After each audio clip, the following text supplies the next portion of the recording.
नमस्कार। Assembly cup MPCC exit poll क्या कहते हैं, इस तरह के कंटेंट आज इसी पर चर्चा करेंगे, बातचीत करेंगे। मैं हूं राजेश सक्सेना और मेरे साथ मैं हूं प्रश्रुता शर्मा। बिल्कुल, जिस तरह से मतदान हो चुका है 5 राज्यों में, अब इंतजार है नतीजों का, जो कि 3 दिसंबर को आने हैं। लेकिन उससे पहले एग्जिट पोल जारी हो चुके हैं राजेश जी, और जिस तरह के एग्जिट पोल हमारे सामने आए हैं, अगर मध्य प्रदेश में स्थिति देखी जाए तो कड़ी टक्कर, कड़ा मुकाबला बीजेपी और कांग्रेस में देखने को मिल रहा है। बिल्कुल प्रिस्थिता, पहले से ही बहुत पहले से हम लगातार चर्चा करते रहे हैं। खासतौर पर बात जब हम मध्य प्रदेश की करते हैं तो मध्य प्रदेश में ये कहा जाता रहा है कि जो वोटर है वो साइलेंट है।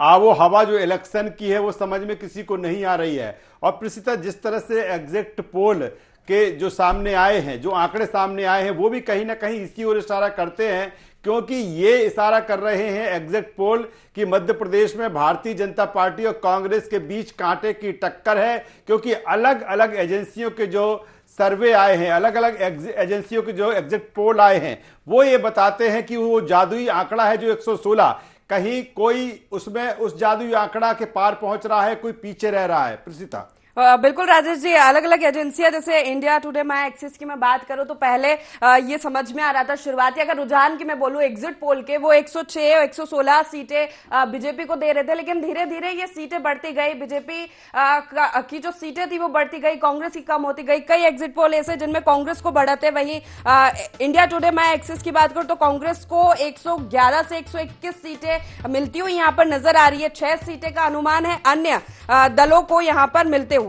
जन की बात, जी जी बिल्कुल प्रसिद्ध, उसी पर आते हैं जिसका जिक्र आपने कर दिया कि जन की बात अगर हम बात करें तो भाजपा को 110 से 123 सीटें जन का जो एग्जिट पोल है वो देता हुआ यहां पर दिख रहा है। वहीं अगर हम कांग्रेस की बात करें तो 102 से 125 सीटें कांग्रेस को मिलती हुई यहां पर नजर आ रही हैं। टीवी 9 पोल स्टार्ट भारतीय जनता पार्टी को 106 से 116, जिसका जिक्र आपने पहले भी किया। वहीं कांग्रेस की अगर हम बात करें तो 111 से 121 सीटें रिपब्लिक पी मार्क, भाजपा को 118 से 130, कांग्रेस को 97 से 107। ये एक ऐसा एग्जिट पोल है जिसको पूरी तरीके से कह रहे हैं कि रिपब्लिक पी मार्क का जो एग्जिट पोल है वो भाजपा की सरकार बनाते यहां पर दिख रहा है, कांग्रेस थोड़ी से पीछे नजर आ रही है। तो कुल मिलाकर देखा जाए जितने भी एग्जिट पोल आए हैं अलग अलग एजेंसियों के, वो कहीं कांग्रेस की सरकार बना रहे हैं तो कहीं भारतीय जनता पार्टी की बना रहे हो, कहीं दोनों के बीच में जबरदस्त टक्कर नजर आ रही है। राजेश जी, छत्तीसगढ़ की अगर बात करें तो यहाँ पर देखिए, छत्तीसगढ़ में जिस तरह से कांग्रेस लगातार दावा कर रही थी 75 पार का, लेकिन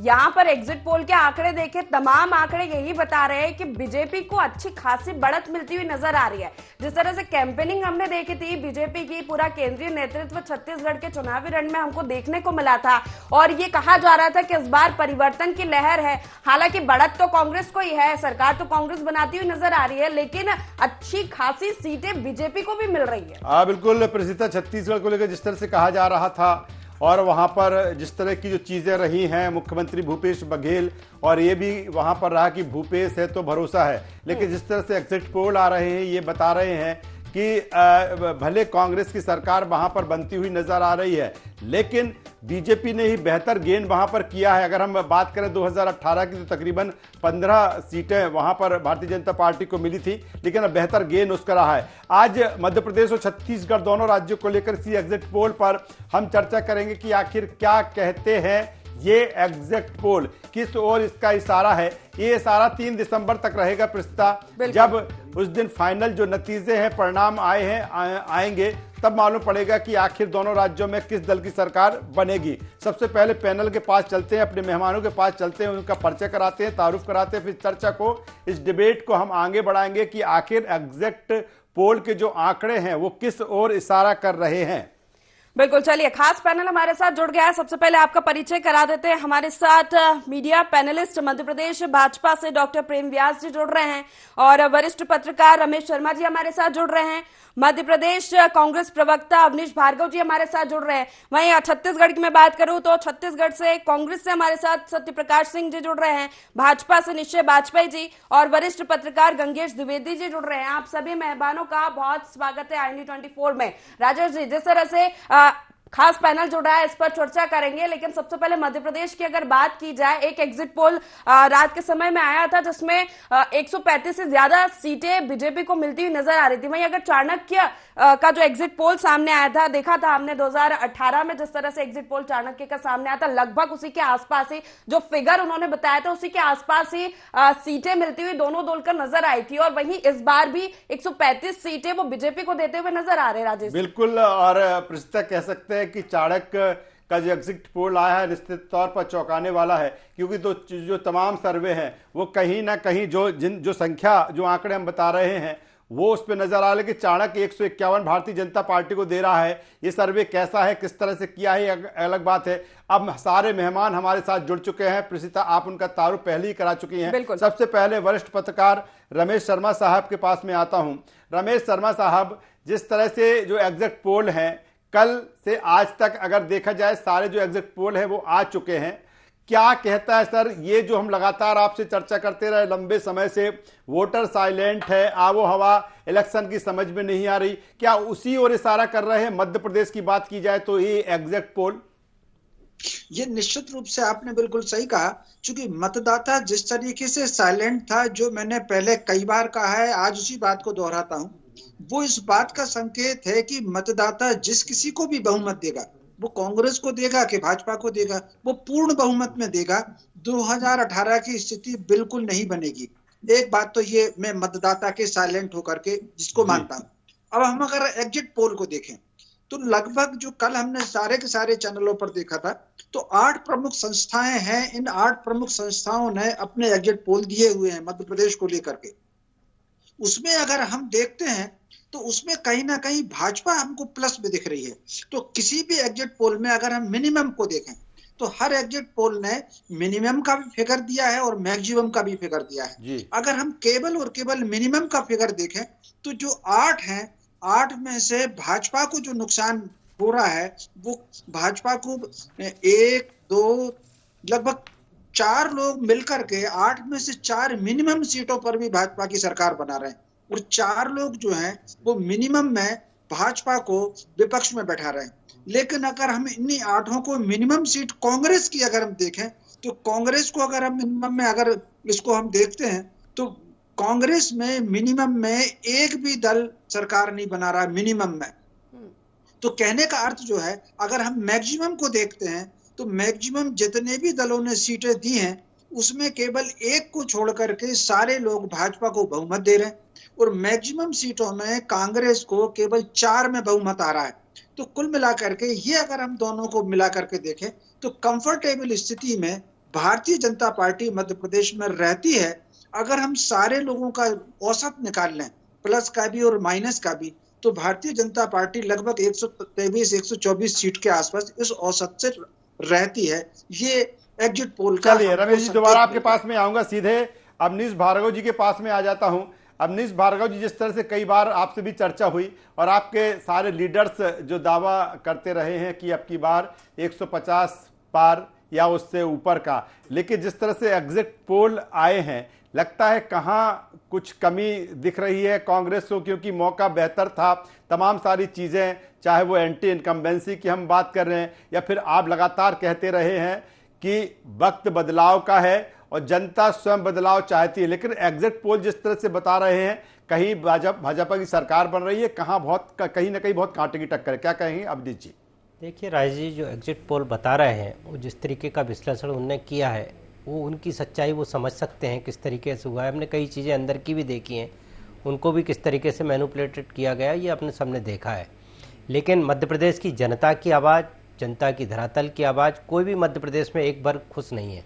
कोई ऐसा वर्ग भारतीय जनता पार्टी बता दें या उनके समर्थक बता दें कि ये वर्ग हमसे खुश था, चाहे कर्मचारी हों, किसान हों, SC ST के लोग हों, सब वर्ग परेशान थे, पूरी जनता त्रस्त है। और यदि एग्जिट पोल 150 पार भारतीय जनता पार्टी की सीटें बताता है तो मध्य प्रदेश की जनता को भी आश्चर्य होना चाहिए और विश्लेषण करने वालों को भी आश्चर्य होना चाहिए। लेकिन मैं इतना साफ तौर पे जानता हूँ, मैं खाली टीवी के स्टूडियो में ही नहीं बैठता हूँ, ज़मीनी धरातल पे लगातार काम करता हूँ, गाँव में काम करता हूँ। सागर में मैं देख रहा था प्रभार के तौर पर, जनता का जनादेश जो है वो 3 तारीख को आएगा। कुछ घंटे शेष बचे, 48 घंटे से भी कम समय बचा है। निश्चित तौर पे जो जनादेश आएगा वो भारतीय जनता पार्टी की सरकार के समर्थन में कहीं से कहीं तक आने वाला नहीं है। भाजपा को जनता ने नकार दिया है और कांग्रेस पार्टी भारी बहुमत के साथ जिस तरीके से देखा, एक एक सीट का मैं विश्लेषण करके बता दूं, चाहे भोपाल की बात करें, बुंदेलखंड की बात करें, मालवा अंचल की बात करें, तो वहाँ पे कांग्रेस पार्टी को बहुत अच्छी सीटें मिल रही हैं और बहुमत से बहुत आगे है। जो रमेश शर्मा जी कह रहे थे कि किसी भी एक दल को स्पष्ट बहुमत मिलेगा, इस बात से मैं सहमत हूँ कि क्लीन स्विंग एकदम देखने को मिलेगा। और दल को जो मिलेगा, मैं कह सकता हूँ कांग्रेस पार्टी को वो 150 से ऊपर सीटें मिलेंगी। आप ये विश्लेषण कर लें, एग्जिट पोल यदि ये सब सार्थक होता और ये विश्लेषण सही होता तो पश्चिम बंगाल में इसका उल्टा हुआ, पिछली बार मध्य प्रदेश में क्या हुआ, छत्तीसगढ़ में क्या हुआ। तो इस तरीके से जो एग्जिट पोल मैनिपुलेट करके बताए जा रहे हैं, जनता को भ्रम में डाल के अधिकारियों पर दबाव डालने की इस तरीके की पॉलिटिक्स चल रही है जिसको जनता बर्दाश्त नहीं करेगी। ठीक है, प्रशासनिक मशीनरी पे तो इस चुनाव में देखा है कि लंबे समय तक सवाल उठाए गए, लेकिन फिर भी सटीक नहीं है। लेकिन आसपास एग्जिट पोल को हम भाप सकते हैं 3 दिसंबर के नतीजों के। प्रेम व्यास जी से आपसे भी प्रतिक्रिया चाहूंगे। जिस तरह से भार्गव जी का कहना है कि एग्जिट पोल कुछ भी हो, बहुमत के साथ तो कांग्रेस की सरकार बनेगी, और अगर आंकड़े देखें तो यहाँ पर समझ में आ रहा है कि कहीं ना कहीं मजबूती के साथ कांग्रेस यहाँ पर सामने नजर आ रही है। देखिए, आप पहले 3 महीने, 4 महीने, 5 महीने पूर्व की अगर बात देखेंगे तो कांग्रेस ने एक झूठ प्रेषित करा था कि एंटी इनकम्बेंसी है, और उस समय सीटों की संख्या कम बताई जा रही थी। जैसे जैसे चुनाव नजदीक आए, एंटी इनकम्बेंसी आप किसी भी चैनल का सर्वे उठा के देख लीजिए, चाहे वो कम बता रहा है चाहे ज्यादा बता रहा है, लेकिन एंटी इनकम्बेंसी वाली सीट्स इतनी नहीं होती। कोई भी चैनल है, चाहे वो छोटा है बड़ा है, जिनने भी अपने स्तर पर सर्वे कराए, कम से कम 100 सीटें तो हर चैनल बता रहे हैं। इसका मतलब जो इनकी एंटी इनकम्बेंसी थी उसकी हवा तो जनता निकाल ही चुकी है। और जैसा ये कह रहे थे माननीय कि किसान वर्ग खुश नहीं है या कोई एक वर्ग खुश नहीं है, मैं तो दावे के साथ कहता हूं अगर 7-7 कृषि कर्मण्य अवार्ड मिले हैं किसानों को तो किसान वर्ग खुश है। 14% लोगों ने निम्न आय वर्ग से निकलकर 5 से 10 लाख रुपए अपनी इनकम शो करी है, वो वर्ग खुश है। युवाओं के लिए सीखो कमाओ योजना लेके आए थे, वो लोग खुश है। आज महिला साक्षरता दर 45 से 65% हुआ है, महिलाओं का दर वे खुश है। और उसके बाद ये जो अत्याचारों की बात कर रहे हैं, सम्माननीय मध्य प्रदेश एकमात्र ऐसा राज्य है जहां पर 24 घंटे में इंटॉलरेंस अपना रहे हैं और जीरो इंटॉलरेंस की नीति के तहत कार्य हो रहा है। और ऐसे अपराध जिनमें महिलाओं के साथ में बर्बरता या किसी भी तरह का अत्याचार किया हुआ, ऐसे 50 से ऊपर ऐसे अपराधियों को फास्ट ट्रैक कोर्ट में केस चला के सजा दी जा चुकी है। वहीं आप अगर राजस्थान की बात करेंगे तो एनसीआरबी का डाटा राजस्थान में सबसे ऊपर है, लेकिन वहां इनको प्रदर्शित नहीं होता। लोन लेने की स्थिति अगर राजस्थान की बात करेंगे तो सबसे ज्यादा कर्ज राजस्थान पर है। उसके बाद में कन्हैया लाल के कातिलों के लिए आज भी राजस्थान सरकार ने फास्ट ट्रैक कोर्ट का गठन नहीं किया है। चलिए प्रेम व्यास जी, आता हूं सेकंड राउंड में आपके पास में आऊंगा। सीधे प्रसिद्ध छत्तीसगढ़ चलेंगे। 3 मेहमान लगातार हमारे साथ जुड़े हुए हैं। सीधे वरिष्ठ पत्रकार गंगेश द्विवेदी जी हमारे साथ में हैं। गंगेश जी के पास में आता हूं। गंगेश जी, जिस तरह से छत्तीसगढ़ की हम बात करें, लंबे समय से बात यही आती रही है कि कांग्रेस वहां पर रिपीट हो रही है और भारतीय जनता पार्टी कोई ज्यादा गेन नहीं कर पाएगी। लंबे समय से चेहरा का भी वहां पर, चेहरे को लेकर भी प्रॉब्लम रही, लेकिन फिर जिस तरह से केंद्रीय नेतृत्व वहां पर एक्टिव हुआ, लेकिन जिस तरह से एग्जिट पोल बता रहे हैं, कांग्रेस 40 से 50 और भारतीय जनता पार्टी 36 से 46, यानी कि जो कांटे की टक्कर की हम बात मध्य प्रदेश में कर रहे हैं, कुछ इस तरह की चीजें कह सकते हैं कि छत्तीसगढ़ में भी है, या आप मानते हैं कि नहीं, कांग्रेस बहुत अच्छी स्थिति में वहां पर है और एग्जिट पोल कुछ कहें वहां पर कांग्रेस सरकार बना लेगी? देखिए, आचार संहिता लगने के पहले 2 महीने पहले करीब ये स्थिति ये थी कि कांग्रेस का एक तरफा दिख रहा था समीकरण, लेकिन आचार संहिता लगने के बाद जिस तरह से केंद्रीय नेतृत्व लगातार यहाँ दौरा किया और खास तौर पे जब घोषणा पत्र की बात आई तो कांग्रेस ने नई स्ट्रेटजी अपनाई। वो लगातार अपनी घोषणाएं मंच से करते रहे और जितनी घोषणाएं मंच से हुई, और इसके अलावा जो पिछले बार कहना चाहिए गेम चेंजर था धान का मामला, उसको लेकर भाजपा सारे मुद्दों पे जब घोषणा पत्र लेकर आई तो सारे मुद्दों पर वो उसकी काट लेकर आई थी। 3 नवंबर को भाजपा घोषणा पत्र आ गया था। उसमें से एक प्लस मुझे लगता है कि जो महतारी वंदन योजना है जी, उस वो योजना ने महिलाओं के बीच भाजपा का बहुत ज्यादा काम किया है, क्योंकि उस समय कांग्रेस के पास इस तरह की कोई बड़ी घोषणा नहीं थी। हालांकि कांग्रेस ने उसको दिवाली के अवसर पे गृहलक्ष्मी योजना, उससे अच्छी योजना लाके जनता को पेश किया जी। तो कहीं, लेकिन तब तक काफी मुझे लगता है कि कितना विस्तार हुआ होगा ये उसके ऊपर डिपेंड करता है कि लोग कितना उसको समझ पाए होंगे। कम समय बचा था चुनाव के, मतलब इलेक्शन वोटिंग के लिए ज्यादा समय नहीं बचा था, तो मुझे लगता है वो उतना प्रभावशाली नहीं हो पाएगा जितना इन लोगों ने, मतलब भाजपा ने घर घर जाके जो फॉर्म भरवाए लोगों तक। हमने सुना कि 50-55 लाख फॉर्म इन लोगों ने भरवा लिए थे, यानी 50-55 लाख तक लोगों तक इनका वो फॉर्म चला गया था, इनका संदेश चला गया था। फॉर्म का जो भी हुआ हो, उसके बाद कई सारी खबरें आई, लेकिन उसके इसी का परिणाम है कि ये जो भाजपा गेन करती दिखाई दे रही है। पिछली बार का मामला जो हुआ था, प्रत्याशी मामले के पीछे था कि 2500 रुपए प्रति क्विंटल धान की जो उस समय घोषणा हुई थी कांग्रेस तरफ से, तो उस पर कोई भरोसा नहीं कर रहा था कि इतना दे पाएंगे कि नहीं दे पाएंगे। लेकिन जैसे ही किसानों के पीछे मुद्दा काम किया, भाजपा ने कोई घोषणा नहीं की थी और एक तरफा वोट कांग्रेस की तरफ पड़ा और अप्रत्याशित पड़ा था। और कांग्रेस ने पिछले 5 साल तक उस वादे को निभाया है। तो एक ये जो कर्ज माफी और धान बोनस का मामला है, वो धान बोनस तो खैर इन्होंने घोषणा किया भाजपा ने, कर्ज माफी सर, और क्या कोई एंटी इनकम्बेंसी चीज, MSP एंटी इनकम्बेंसी जैसी कोई चीज रही है क्या? उसका भी कहीं ना कहीं थोड़ा सा जो वेव है वो दिखा, यही कारण है कि भारतीय जनता पार्टी इतनी नजदीक पहुंचती हुई नजर आ रही है। एंटी इनकम्बेंसी शहरी क्षेत्रों में विकास कार्य नहीं हुए, इसको लेकर निश्चित तौर पे शहरी क्षेत्रों में कुछ स्थानीय स्तर पे था, लेकिन सरकार के खिलाफ मुझे नहीं लगता है कि वो एंटी इनकम्बेंसी थी।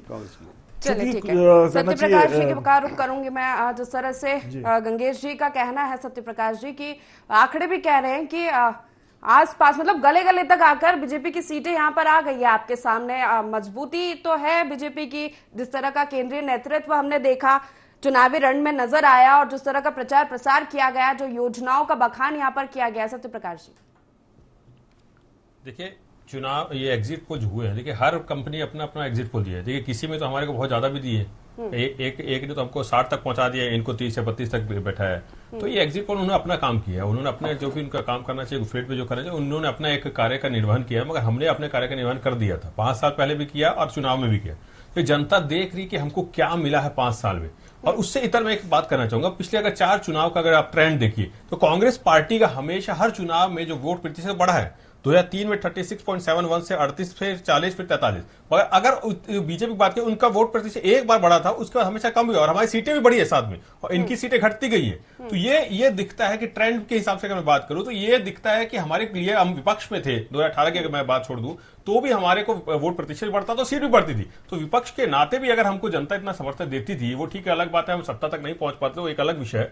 मगर अगर विपक्ष में रहते हुए हमारा वोट प्रतिशत बढ़ता था, सीटें बढ़ती थी, तो इसका मतलब कांग्रेस पार्टी को भरोसा जाता थी। और 2018 के बाद से, 2018 में तो इतने बंपर हमको आशीर्वाद मिला जनता का, उसके बाद से तो जनता के सामने एक दिखा कि भाई काम किया जा सकता है, अगर सरकार चाहे तो क्या क्या कर सकती है, तो हमने वो करके दिखाया। चाहे आप देखिए, मैं एक छोटा सा उदाहरण दूंगा, चाहे वो 40 लाख लोग गरीबी रेखा से ऊपर की बात कर लेती है की रिपोर्ट, या 65 ज्यादा पुरस्कारों की बात कर लीजिए, केंद्र सरकार हमको देती है छत्तीसगढ़ सरकार को, तो इसके तहत दिखता है। और सबसे महत्वपूर्ण, हर एक वर्ग, कोई वर्ग उठा के आप देख लीजिए, किसानों की बात कर लीजिए, अभी गंगेश जी ने बताया हमने उनको दिया है। आप महिलाओं की बात कर लीजिए, अपराध में 3 नंबर पे था, 15 नंबर। आदिवासियों की बात कर लीजिए, उस समय जमीनें हड़प ली जाती थी, आज आदिवासियों को उनकी जमीन वापस दिए, 65 की खरीदी हो रही है, वहां पे अस्पताल खोले गए।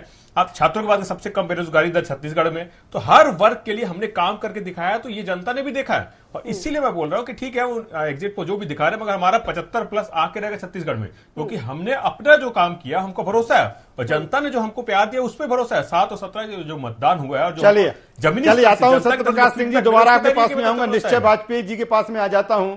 निश्चय जी अभी भी कह रहे हैं 70 से ऊपर की बात कर रहे हैं, जो उनका नारा रहा है 2023 के इलेक्शन में। भारतीय जनता पार्टी की अगर हम बात करें, ठीक है आप गेन कर रहे हैं, लेकिन उस जादुई आंकड़े को एक एग्जिट पोल ने टच किया है, वहां पर हर एग्जिट पोल में आप पीछे नजर आ रहे हैं। कहां लगता है कि नहीं और बेहतर प्लानिंग, या बहुत पहले से, क्योंकि छत्तीसगढ़ में यह भी बात लंबे समय तक आती रही कि कोई स्थानीय चेहरा नहीं है, फिर जब केंद्रीय नेतृत्व वहां से एक्टिव हुआ, क्या लगता है कि कहीं ना कहीं कुछ कमी या कसर रह गई है एग्जिट पोल में जिस तरह से दिख रहा है?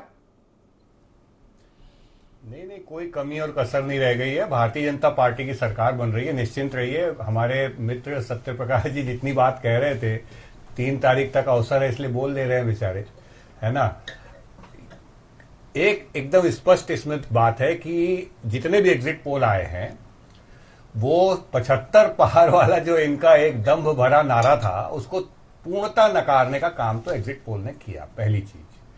दूसरी बात यह है कि भारतीय जनता पार्टी का वोट इतना सब्सटेंशियली बढ़ा है कि हम सरकार बनाने, जैसे आप बोल रहे थे, मैं तो दो आज तक और एबीपी सी वोटर ने जो दिए आंकड़े हैं, उसकी अगर अधिकतम सीटों को पकड़ते हैं तो भारतीय जनता पार्टी की सरकार बन रही है। और अगर कांग्रेस की न्यूनतम सीटों को आप पकड़े, दोनों में से एक अगर अपन पकड़ते हैं तो कांग्रेस की सरकार नहीं बन रही, ये भी तो बोल रहा है ना। साथ ही साथ मैं एक बात और कहना चाहता हूं, अगर हम ऐसा माने कि इस विज्ञापन की सरकार ने जो हवा भरी थी, कांग्रेस की जो छत्तीसगढ़ की सरकार है, उसने जिस तरीके से हवा भरी थी, उसका प्रभाव मुझे ऐसा लगता है कुछ राष्ट्रीय स्तर के पत्रकारों पे ज्यादा दिखा, तो उसका भी एक असर हो सकता है, मुझे लगता है। लेकिन हम संभागवार अगर बात करें तो बस्तर संभाग, सरगुजा संभाग और दुर्ग संभाग से निश्चित तौर पर भारतीय जनता पार्टी को एक बड़ी बढ़त प्राप्त है। रायपुर और बिलासपुर टक्कर है, भारतीय जनता पार्टी को एज मिली हुई है, लेकिन 3 संभाग से हम जीत रहे हैं और 2 संभाग में कांग्रेस जो है वो जूझ रही है भारतीय जनता पार्टी की बढ़त से। ये स्थिति है और सरकार बनना बड़ा स्पष्ट है, इसमें कहीं कोई संशय नहीं है भाई साहब। तो कौन से मुद्दे थे निश्चय जी, आपसे जानना चाहूंगी। जिस तरह कैंपेनिंग की गई, पूरा केंद्रीय नेतृत्व चुनावी रण में था, कौन से मुद्दे जो हिट कर गए? मुद्दे तो कांग्रेस ने जो 5 साल मेहनत की है, युवाओं के जो पीएससी घोटाले करके उनकी जो नौकरियां हैं अपने परिवारों में बांटने का काम जो किया है ना, और शराबबंदी का वादा करके जिस तरीके से खुलेआम एक ढेबर दारू गैंग हमारे यहाँ ऑपरेट करता था, आपराधिक गैंग, उसने जिस तरीके से घरों को बर्बाद किया छत्तीसगढ़ में, तो महिलाओं के बीच में ये एक बड़ा मुद्दा था जो उनके गरीब घरों की बर्बादी थी। युवाओं के लिए ये बहुत बड़ा मुद्दा था जो उनके साथ में उनके भविष्य के साथ खिलवाड़ किया गया। और इसके साथ साथ सरकारी कर्मचारी और सरकारी जो वेतनभोगी थे वो सारे के सारे ठगा हुआ महसूस किया उन्होंने।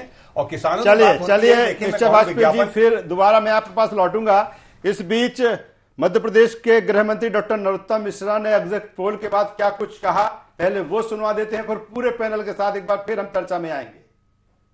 स्वीकार किया, मन से आभार जनता का, कार्यकर्ताओं का। 100% सरकार भारतीय जनता पार्टी की बनी। पहले और बाद में कोई सर्वे नहीं आया, पहला सर्वे आया और हम पहले से कह रहे थे कि हम 150 के ऊपर जाएंगे। तो यहाँ पर नरोत्तम मिश्रा जी मतलब आश्वस्त है, दोनों ही दल आश्वस्त है राजेश जी की सरकार बहुमत से हमारी बनेगी। लेकिन ठीक है, सटीक नहीं कहेंगे एग्जिट पोल को, लेकिन आसपास अनुमान लगा सकते हैं। भार्गव जी आपके पास आऊंगी, क्या लगता है आपको, अगर कोई से मुद्दे हिट किए होंगे जो स्थिति में कांग्रेस आ गई है, वो क्या होंगे कांग्रेस के?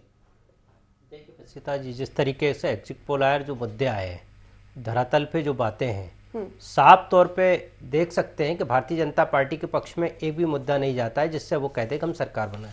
18 साल तक मध्य प्रदेश के 4 बार मुख्यमंत्री शिवराज सिंह चौहान रहे और उसके बावजूद भी यदि सिर्फ लाडली बहना के नाम, एकमात्र योजना के नाम पे, वो भी 3-4 महीने के लिए लागू की गई, उस योजना के नाम पे वोट मांग के आप एग्जिट पोल में ये बताओ कि महिलाओं का वोट ज़्यादा मिला है, महिलाओं को जो 1000 रुपये और 1200 रुपये महीने मिला, उसके कारण सरकार बनने जा रही। तो ये मध्य प्रदेश का भी दुर्भाग्य है, एक राजनीतिक दल का भी दुर्भाग्य है कि 18 साल का मुख्यमंत्री सिर्फ लाडली बहना पे सरकार बनाने की बात कर रहा है। तो मैं कह सकता हूँ ये एक मुद्दा नहीं हो सकता कि सिर्फ महिलाओं ने वोट दे दिया और इनकी वोट परसेंटेज बढ़ गई और सरकार पुनः रिपीट हो रही।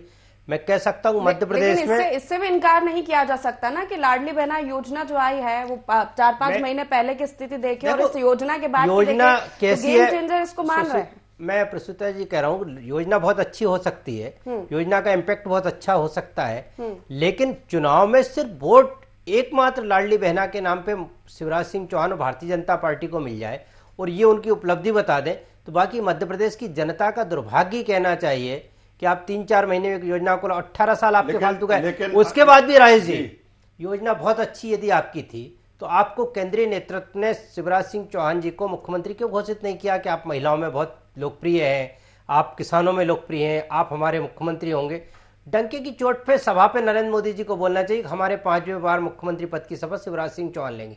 आपने चेहरे को छिपाने की कोशिश की, आपने उनकी उपलब्धियों का बखान नहीं किया। खुद मोदी जी भाषण देते थे, उन्होंने लाडली बहना कहा क्या एक भी बार भी? उन्होंने, अमित शाह जी ने लाडली बहना कहा क्या? मन से तारीफ की कि शिवराज सिंह जी हमारे बहुत अच्छे मुख्यमंत्री रहे, उनका कार्यकाल बहुत अच्छा रहा है। सब लोग पूरा प्रयास, सेंट्रल लीडरशिप जो कर रही थी वो ये कर रही थी कि शिवराज सिंह लेकिन- चौहान जी लेकिन पीछे ठीक है, हैं। लेकिन जब अनिल फोटो जी- लग रहे थे, लेकिन- राजेश जी जी, फोटो लग रहे जी। थे, तो आपने देखा होगा उसमें शिवराज सिंह चौहान का फोटो उतने नीचे लेकिन था अनिल जी, जितना आपको बाकी भी- होगा। आप ठीक है वो चूंकि एक बात और, लाडली फिर बहन- आपको जी। सेंट्रल मिनिस्टर्स को चुनाव लड़ाना पड़ा, कहीं नरेंद्र सिंह तोमर चुनाव लड़ नहीं, रहे हैं, कहीं लेकिन प्रहलाद उन्होंने पटेल ठीक लड़ रहे है हैं, उनके कभी उनकी आपके लाडली कैलाश बहना को विजयवर्गीय। गेम चेंजर वो कहते रहे हैं और मुझे लगता है कि लाडली बहना ने असर डाला और यही कारण है कि भारतीय जनता पार्टी 4 से 5 महीने पहले की बात करें, तमाम सर्वे 65 से 70 सीटें दिखा रहे थे, लेकिन अब सर्वे में वो आगे निकलती नजर आई। लेकिन अगर कांग्रेस की बात करें, आप भी ओपीएस लेके आए, बहुत आपको आशा थी ओपीएस से को लेके कि नहीं ये गेम चेंजर साबित होगी, जो कर्मचारी वो आपके पक्ष में वोट करेगा, लेकिन ऐसा इसे एग्जिट पोल में दिख नहीं रहा। अब जी तो वो जो गेम चेंजर इसके लिए ओपीएस के लिए कहा जा रहा था, आप मुझे समय देंगे राज जी, तो मैं आपको बात बता दूंगा। कांग्रेस का जहां तक वचन पत्र की बात करूं तो मध्य प्रदेश का ऐसा वचन पत्र कांग्रेस पार्टी ने दिया है जनता के हर वर्ग को लोहारा है। आदरणीय कमलनाथ जी जिस तरीके से संगठन को लेकर काम कर रहे हैं, तो 15 महीने का उनका कार्यकाल मध्य प्रदेश की जनता के बीच में रहा है, तो कहीं ना कहीं जनता के मन में बात यह थी कि कमलनाथ जी यदि 5 साल चलते और ये चुनाव उनके कार्यकाल के विश्लेषण पर होता तो बहुत अच्छा होता। जिस तरीके से सरकार को गिराया गया, जिस तरीके से कमलनाथ जी के काम को रोका गया, और भारतीय जनता पार्टी ने जो लूटामारी की है, नकार दिया इन चीजों को। आप लगातार जो एग्जिट पोल को आप मान रहे होंगे जी। मैं एग्जिट पोल पे जरा मैं मानता हूं, एक बूथ पे जब वोटर खड़ा होता है और लाइन लगती है तो आप उस बूथ का रिजल्ट नहीं बता सकते। एक छोटे से ब्रेक के बाद जब लौटेंगे तो सीधे वरिष्ठ पत्रकार रमेश शर्मा साहब के पास में आऊंगा। लगातार हम चर्चा कर रहे हैं मध्य प्रदेश छत्तीसगढ़ की जो एग्जिट पोल आए हैं, किस ओर ये एग्जिट पोल इशारा कर रहे हैं। पूरा पैनल हमारे साथ में है मध्य प्रदेश और छत्तीसगढ़ से। एक बार फिर पूरे पैनल के पास में आते हैं और जानने की कोशिश करते हैं कि 3 दिसंबर के पहले जिस तरह से ये आंकड़े हैं एग्जिट पोल के, वो क्या बयां कर रहे हैं, क्या कह रहे हैं। सीधे वरिष्ठ पत्रकार रमेश शर्मा साहब के पास एक बार फिर आऊंगा। रमेश जी, जिस तरह से अगर देखा जाए, ठीक है अभी भी हम कह सकते हैं कि पिक्चर क्लियर नहीं है, किसी ऊंट किसी भी करवट मध्य प्रदेश में बैठ सकता है। जिस तरह से आंकड़े हैं, ठीक है राजनीतिक दल हैं, उनके अपने अपने दावे हैं, लेकिन सर मैं आपसे समझना चाहूंगा कि अगर बात की जाए पूरे मध्य प्रदेश की, कई अंचल ऐसे रहे जहां पर 2018 में कांग्रेस ने बेहतर गेन किया। अगर विंध्य की बात करें तो विंध्य में भारतीय जनता पार्टी ने बेहतर गेन किया था, लेकिन जिस तरह से ये एग्जिट पोल के आंकड़े हमारे सामने आ रहे हैं, विंध्य में कहीं ना कहीं भारतीय जनता पार्टी वहां पर लूज कर रही है। लेकिन कई ऐसे क्षेत्र हैं, खासतौर पर बात की जाए चंबल की, हम ग्वालियर चंबल की बात कर लें, हम निवाड़ की बात कर लें, वहां भारतीय जनता पार्टी कुछ गेन करती हुई नजर आ रही है। सर इसको किस तरह से समझा जाए इन चीजों को कि अलग अलग अंचल में जिस तरह से भला थोड़ा ही सही लेकिन भारतीय जनता पार्टी ने गेन किया है।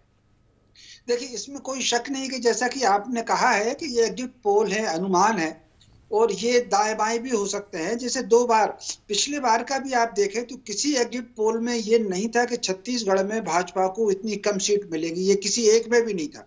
उसके बावजूद भी भाजपा न्यूनतम पर गई है छत्तीसगढ़ में। ठीक उसी प्रकार अगर आपने देखा होगा जिन दिनों अटल बिहारी वाजपेयी प्रधानमंत्री थे, अधिकांश भविष्यवाणियां और एग्जिट पोल अटल बिहारी वाजपेयी जी को जिताने की आई थी, लेकिन 2004 में वो चुनाव हार गए थे। तो जी चलिए जी सर, ठीक है, रमेश जी से संपर्क दोबारा करेंगे। डॉक्टर प्रेम व्यास जी का मैं रुख करूंगी। जिस तरह की बातें चल रही है, आंकड़े हम देख पा रहे हैं, देखा है हमने पूरे चुनाव में कि संकल्प पत्र की बात की जाए तो मोदी की गारंटी को लेकर आप चले हैं। प्रधानमंत्री नरेंद्र मोदी का फेस सामने रहा, एमपी के मन में मोदी, मोदी के मन में एमपी की स्थिति हमने देखी। लेकिन वहीं शिवराज सिंह चौहान की बात की जाए, जैसा कि भार्गव जी का भी कहना है कि आपने सीएम फेस प्रोजेक्ट उन्हें नहीं किया, लेकिन हमने देखा है कि इमोशनल कार्ड उन्होंने प्ले किया है। सभाओं में जाके कहा है कि आप मुझे सीएम बनते देखना चाहेंगे, आपका कल्याण आपका भैया ही करेगा। सिंह जी चौहान का एक मुख्यमंत्री के तौर पे मध्य प्रदेश में सबसे बड़ा कार्यकाल, कितना किसी भी मुख्यमंत्री का इतना बड़ा कार्यकाल नहीं रहा है, तो निश्चित रूप से उनके और जनता के मध्य में एक प्रेम और संवाद है। और दूसरा, अगर आपने और कुछ चैनल्स ने कवर करा तो 165 सभाएं शिवराज सिंह जी चौहान ने करी। वह जहां भी निकलते थे ग्रामीण अंचल से, तो वहां महिलाएं स्वतः ही वे रुकते थे और उनको टीका लगाने के लिए आती थी, उनकी आरती उतारने के लिए आती थी, जबकि वो कोई भारतीय जनता पार्टी के कार्यकर्ता नहीं होती। तो जनता और उनके मध्य में स्वीकारोक्ति के साथ में प्रेम प्रदर्शित होता है। तो क्या प्रेम व्यास जी, ये एमपी के मन में मोदी के मन में एमपी का असर है कि शिवराज जी की लाडली बहना का असर है कि एग्जिट पोल में इस तरह से जो चीजें दिख रही, जो आंकड़े दिख रही हैं, किसका इंपैक्ट इफेक्ट है ये? राजेश जी, 2018 में भी कहां शिवराज सिंह जी को घोषित किया गया था? बताइए ना आप, किसी भी रैली में या किसी कार्यक्रम में ये कहा गया हो कि शिवराज सिंह जी ही शपथ लेंगे, या 2018 के पूर्व में? तो निश्चित रूप से संगठन तय करता है। सीएम फेस पे प्रोजेक्ट किया गया था ना, पूरा चुनाव उन्हीं की फेस पे लड़ा गया था 2018 का। इस बार वो स्थिति नहीं देखी गई है। मैं आपकी बात पूरी करना चाहता हूं। अभी भी तो 165 सभाएं माननीय शिवराज सिंह जी चौहान ने करी और कहां मना करा। और मोदी जी तो डबल इंजन की सरकार ने जो कार्य करा है उसको हर कार्यक्रम में भी तो बखान कर ही रहे ना। जब भी कार्यक्रम हो रहा है तो डबल इंजन का नाम लिया जा रहा है। अब ये कांग्रेस मित्रों की समस्या है कि इनको डबल इंजन का मतलब समझ नहीं आता। उसका कारण क्या है कि इनकी डबल इंजन की सरकारें जब हुआ करती थी तो प्रधानमंत्री ये कहते थे कि मैं 1 रुपया भेजता हूँ 10 पैसे आते हैं, और अब डबल इंजन की सरकार है तो डायरेक्ट सब चीजें प्रोवाइड हो रही है। तो निश्चित रूप से जो विकास किया गया डबल इंजन की सरकार का, वो प्रदेश सरकार और केंद्र सरकार दोनों ने मिलकर करा है, और उसी का तो प्रभाव है कि 1.25 करोड़ लोग बहुआयामी गरीबी। चलिए सीधे छत्तीसगढ़ रुक करेंगे। चलिए प्रेम व्यास जी, दोबारा आपके पास में आऊंगा जी।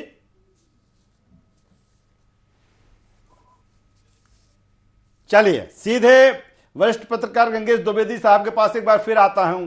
गंगेश द्विवेदी साहब, क्या लगता है कि ठीक है, भूपेश है तो भरोसा है, और लंबे समय से ये प्रोडक्ट होता रहा। जब भी मैंने चर्चा की है छत्तीसगढ़ को लेकर, अलग अलग जो राजनीतिक पंडित रहे हैं, एक बेहतर पोजीशन हमेशा शुरू से ही कांग्रेस की वहां पर रही है। ये कहा गया कि नहीं, कांग्रेस एक बार फिर रिपीट कर रही है, और कुछ एग्जिट पोल भी यही और इशारा कर रहे हैं। भले कई जगहों पर ऐसी स्थिति है कि भारतीय जनता पार्टी बहुत नजदीक आई है, लेकिन भारतीय जनता पार्टी ने जिस तरह से गेन किया, जितना प्रोडक्ट नहीं किया जा रहा था, क्या मान लिया जाए कि जो केंद्रीय नेतृत्व तो एक्टिव हुआ है 3 से 4 महीने पहले, उसका यह असर है कि यहां तक भारतीय जनता पार्टी वहां पर पहुंची हुई है? देखिए, केंद्रीय नेतृत्व का असर तो है ही, साथ में मुझे लगता है जो थर्ड फ्रंट है, तीसरा मोर्चा जी, उसमें खास तौर पर जेसीसी-जे का उल्लेख करना चाहूंगा। जेसीसी-जे चुनाव के पहले तक, आचार संहिता लगने के पहले तक गठबंधन के लिए संघर्ष करती दिखाई दे रही थी। कहीं कोई नाम नहीं था इनकी कितने सीट पे खड़े हो पाएंगे नहीं हो पाएंगे, ये तय नहीं था। लेकिन इसके बाद अचानक कुछ संजीवनी बूटी उनको मिली और उन्होंने 80 से अधिक सीटों पे अपने कैंडिडेट खड़े कर दिए, और उसमें से ज्यादातर कांग्रेस के बागी हैं, कुछ भाजपा के बागी हैं, और इस तरह से मिलाकर करीब 80 से अधिक सीटों पे इतने सारे प्रत्याशी खड़े करना भी एक बड़ा मुझे लगता है कहीं ना कहीं इसका असर दिखेगा। जहां पे कांग्रेस के बागी है वो निश्चित तौर पर कांग्रेस को डैमेज करेंगे, कुछ जगहों भाजपा के से बागी हैं वो लोग डैमेज करेंगे। इसके अलावा बिलासपुर क्षेत्र में आम आदमी पार्टी ने खासी मेहनत की 5 साल तक, उसका असर उस क्षेत्र के, उस संभाग के सीटों में दिखाई देगा। हमार राज पार्टी एक यहाँ की सर्वाधिक समाज है, उसकी हमद राज पार्टी है, उसका बस्तर क्षेत्र में और आदिवासी इलाके के कुछ समझ लीजिए सरगुजा क्षेत्र में कुछ इसका असर होगा। गोंडवाना गणतंत्र पार्टी है, उसका सरगुजा क्षेत्र में प्रभाव है। बसपा है, बसपा का बिलासपुर के 2-3 सीट जो एससी सीट है, अनुसूचित जाति वाली सीटें हैं, उनमें उनकी पिछली बार 2 सीट थी, और इस बार बिलाईगढ़ एक्स्ट्रा मुझे लग रही है वहां पर पार्टी की टक्कर 2-3 सीट अन्य दल की बात हो रही है। गंगेश जी, हमने देखा है कि कांग्रेस हमेशा ये आरोप लगाती आई है कि ये सब बीजेपी की बी टीम है। बिल्कुल, इस पे लगातार कांग्रेस आरोप लगाती रही कि बीजेपी की बी टीम है, लेकिन निश्चित तौर पर इस चुनाव में इनका जो जिस तरह से लोग इनके कैंडिडेट मैदान में उतरे हैं, बस्तर में तो कुछ सीटों पे तो चतुष्कोटि मुकाबले हो गए हैं, तो मुझे लगता है वो निश्चित तौर पर परिणाम को प्रभावित करेंगे। चलिए सत्यप्रकाश जी, मैं यहाँ रोकना चाहूंगा, सीधे हम चलते हैं हमारे छत्तीसगढ़, जहां पर पूर्व सीएम डॉक्टर रमन सिंह ने क्या कुछ कहा है और नेता प्रतिपक्ष नारायण चंदेल क्या कुछ कह रहे हैं एग्जिट पोल के बाद, वो हम अपने दर्शकों को सुनवा देते हैं, फिर पूरे पैनल के साथ छत्तीसगढ़ की चर्चा पर आएंगे। जी, का विश्लेषण करने के बाद छत्तीसगढ़ के संदर्भ में एक बात स्पष्ट है कि कांग्रेस और कांग्रेस की वर्तमान स्थिति में जो गिरावट आई है, 69 सीट से गिरते गिरते 3-4 एग्जिट पोल ने उनको 40 और 42 तक मिनिमम दिखाया है। इसका मतलब ये है कि जो कांग्रेस और कांग्रेस के वोटों के प्रतिशत में जबरदस्त गिरावट आई है और वो आखिरी 40 और 42 तक जाकर रुक रहा है। दूसरी तरफ तुलनात्मक यदि अध्ययन करें, भारतीय जनता पार्टी की सीट 15 से बढ़ के 48 और 46 तक दिखाया जा रहा है। इसका मतलब है कि भारतीय जनता पार्टी के ग्राफ में तेजी के साथ वोटों के परसेंटेज में भी और जो मतदान हुआ है उसका रुझान भी दिखाता है कि भारतीय जनता पार्टी का जो ग्रोथ है वो बहुत तेजी के साथ छत्तीसगढ़ में हुआ है और ये 48-46 तो दिखा रहा है। मगर मुझे लगता है कि जो यहाँ पे टाइट फाइट दिखाया गया है, जहाँ संघर्ष दिखाया गया है, भारतीय जनता पार्टी उन सब आंकड़ों को देखने के बाद दक्षिण का हो, उत्तर का हो, मध्य क्षेत्र का हो, तीनों का विश्लेषण करने के बाद ये स्पष्ट हो चुका है कि भारतीय जनता पार्टी अब 46 और 48 में रुकने वाली नहीं है।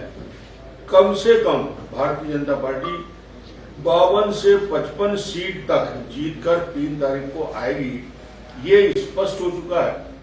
आज छत्तीसगढ़ प्रदेश में जो 7 और 17 नवंबर को विधानसभा के चुनाव के लिए मतदान हुए हैं, उसके सर्वे की रिपोर्ट आई है विभिन्न एजेंसियों और चैनलों के माध्यम से। हमारा आकलन है और हमारा सुस्पष्ट मत है कि छत्तीसगढ़ प्रदेश की जनता का आशीर्वाद भारतीय जनता पार्टी को प्राप्त हुआ है और प्रदेश में भाजपा की स्पष्ट बहुमत के साथ में सरकार बनेगी। यह जो सर्वे है वह मात्र आकलन है और इसलिए प्रदेश की जनता भूपेश सरकार की विदाई चाहती है। बिल्कुल, जिस तरह से एक एग्जिट पोल के आने के बाद ये प्रतिक्रियाएं राजेश जी हम सुन रहे हैं और बीजेपी जिस तरह कह रही है, छत्तीसगढ़ में रमन सिंह का कहना है कि ये तो एग्जिट पोल के आंकड़े हैं, परिणाम और इससे बेहतर होंगे। इसी पर चर्चा को आगे बढ़ाऊंगी। मैं सत्य प्रकाश जी का रुख कर लेती हूँ, सीधे कांग्रेस प्रवक्ता छत्तीसगढ़ से हमारे साथ जुड़े हैं। सत्य प्रकाश जी, जिस तरह की बातें हो रही है और ये कह रही है कि तो सिर्फ एग्जिट पोल है, परिणाम और बेहतर होंगे, और वही मैं अगर क्षेत्रवार अगर बात करूं, छत्तीसगढ़ में बस्तर संभाग की बात करूं, 2018 के हम नतीजे देखें तो एक तरफा थी 11 सीटें कांग्रेस को, लेकिन यहां पर बीजेपी गेन कर रही है। देखिए, जैसे अभी इनके रमन सिंह जी बोल रहे थे कि ये एग्जिट पोल है, इसके इतर रिजल्ट है, तो ये बात ठीक बोल रहे हैं। ये एग्जिट पोल है, इनकी जो अभी सीटें जो दिखा रहे 40 से 25 से नीचे भी आ जाए ना तो बहुत बड़ी बात है।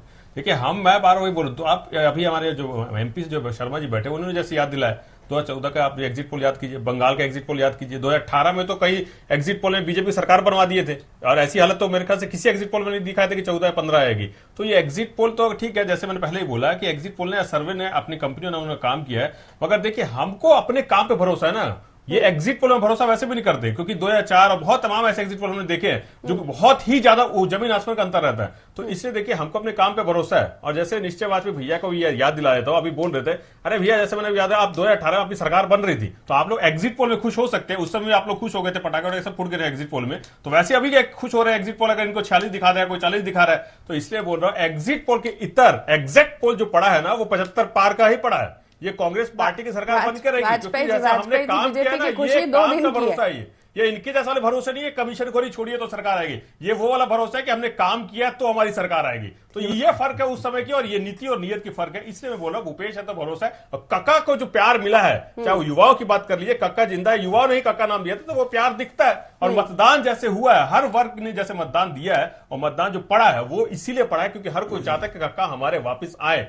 वो कक्का ही हमारे लिए काम कर सकते हैं, वो रमन सिंह जी नहीं कर सकते कि जो बोले कमीशन को छोड़ दीजिए, जो बोले कि भाई मैं शराबबंदी कर दूंगा भले चुनाव हार जाऊं, जो बोले भाई मैं 2100 दूंगा मगर नहीं दिया, जो बोले भाई हम 300 देंगे मगर नहीं दिए। मगर हमारे कक्का क्या बोलते, 2500 दूंगा तो दिया है, बेरोजगारी भत्ता दूंगा तो दिया है, अगर बेरोजगारी दर कम है तो वो भी करके दिखाया। तो ये कक्का के भरोसा जो है वो कायम रखा है यहाँ की जनता ने, और 75 पार हमारी सरकार बनेगी, पूर्ण बहुमत के साथ बनेगी। एग्जिट पोल में जितने इनको खुश होना है हो सकते हैं। वाजपेयी जी, 2 दिन की खुशी है बस बीजेपी की।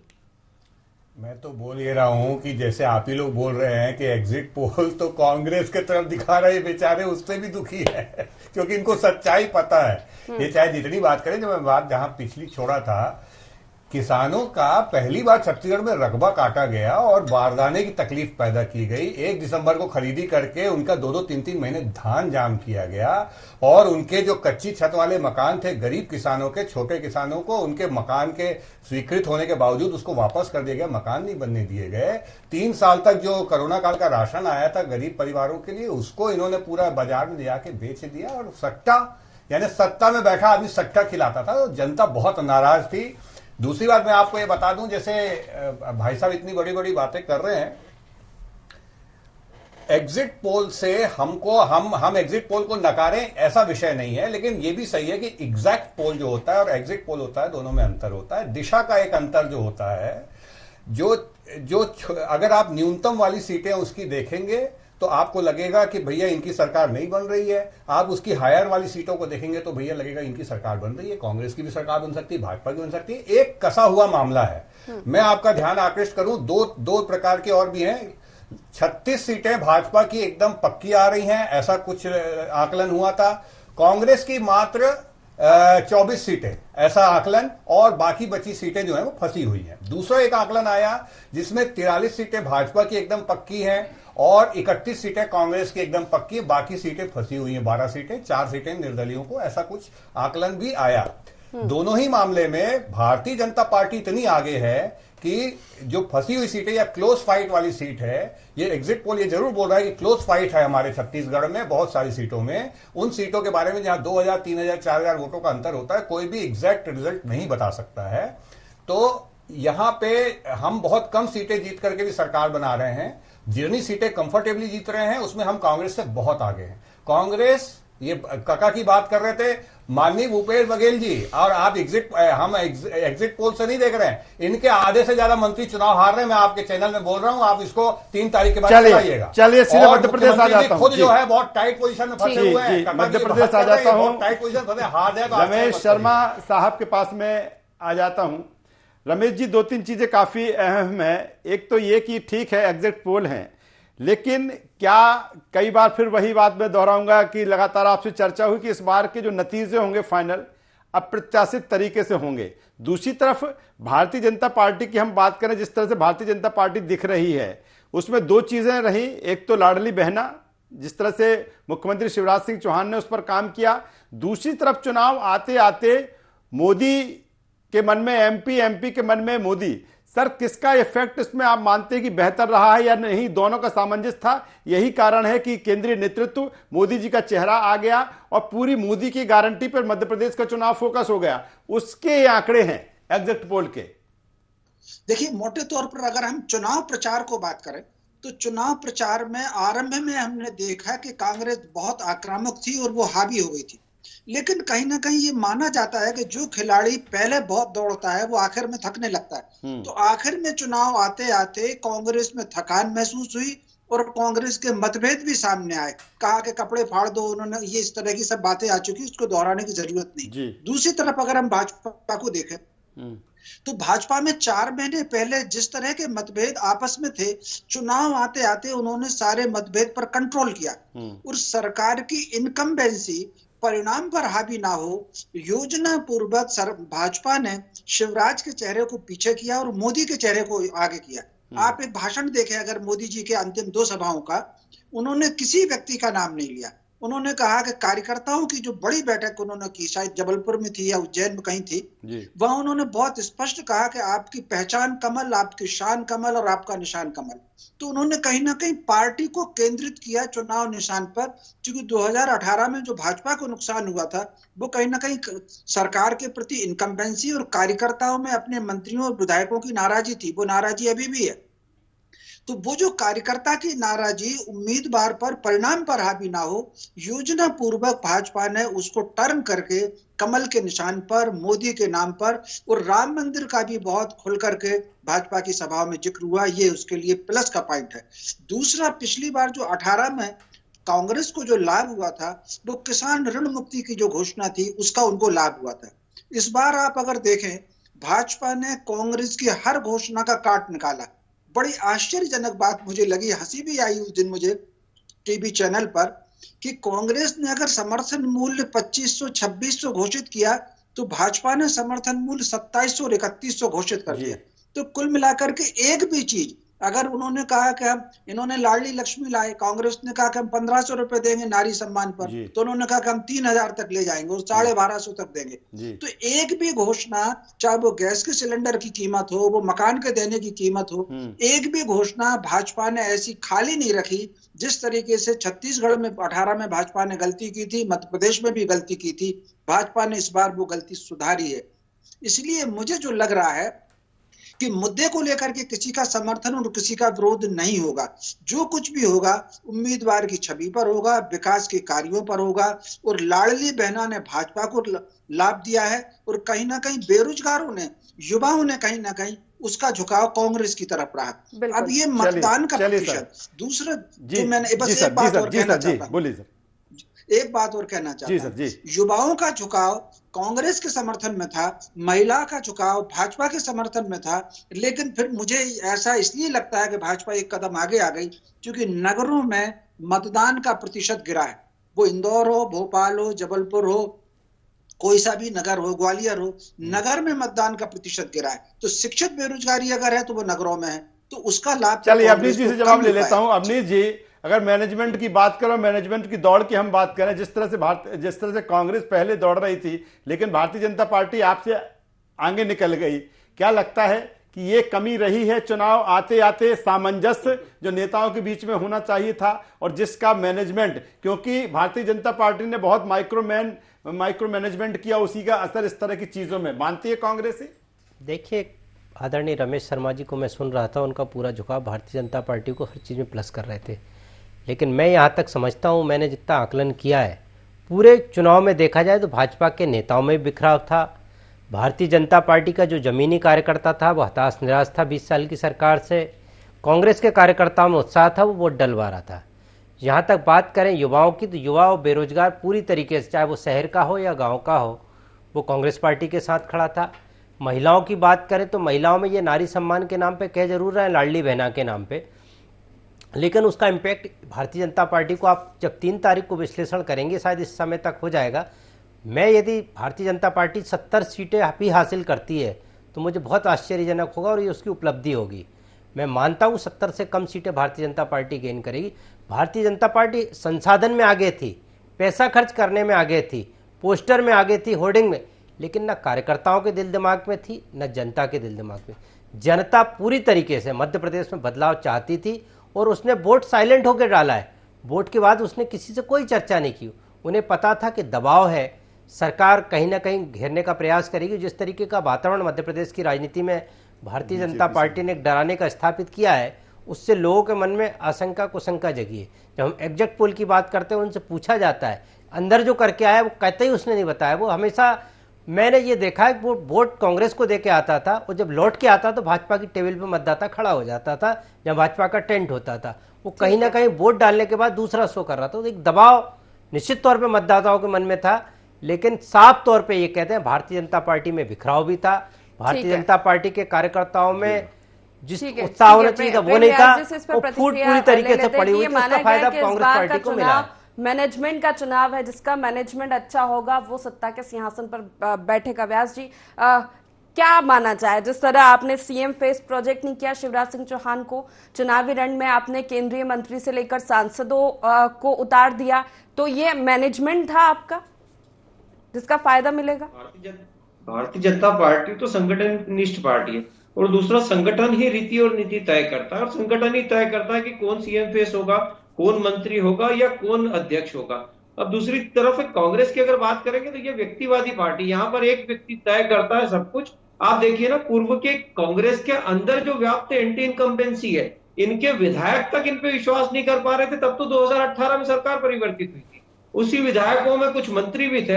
मतलब आपके दशकों पुराने कांग्रेस के कार्यकर्ता, विधायक, मंत्री कांग्रेस सरकार के खिलाफ खड़े हो गए। तो आम जनता ने ये सब चीजें देखी ना, जो अपने ही लोगों में अपना विश्वास प्रदर्शित नहीं कर पाए, प्रेषित नहीं कर पाए, आम जनता के साथ में क्यों खड़े रहे? और दूसरा, दिग्विजय सिंह साहब ने देखा है, कमलनाथ जी की जो सिर फटा हुआ है वो तो सभी ने देखी है। आप देखिए नेता प्रतिपक्ष इनके 60 टिकट तो आपको लगेगा कि जो घटनाक्रम मध्य प्रदेश में हुआ है, जो सरकार गिराई है आदरणीय कमलनाथ जी की विकास सरकार को, जो आपने पटका है पैसों के दम पे, जो गद्दारी भारतीय जनता पार्टी के साथ मिलकर लोगों ने की है, कांग्रेस के लोगों ने, उनका भी क्या असर होगा, 3 तारीख को लगेगा।